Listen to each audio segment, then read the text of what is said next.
Hey guys, in this video, I will show you how to reset any iPhone. Alright, let's begin.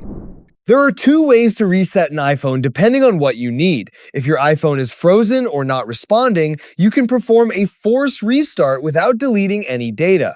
To do this, quickly press and release the volume up button, then the volume down button. After that, press and hold the side button until the screen turns black and the Apple logo appears.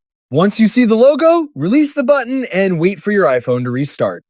If you want to completely erase your iPhone and restore it to factory settings, make sure to back up your data first using iCloud or a computer. Then open the Settings app, tap General, scroll down, and select Transfer or Reset iPhone. Next, tap Erase All Content and Settings.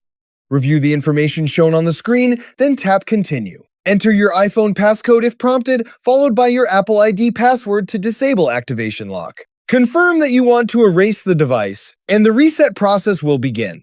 Your iPhone may restart several times during the process. Once it's finished, you'll see the Hello Setup screen, which means the factory reset was successful. So that's basically how you can reset any iPhone. That's it for this video. Thanks!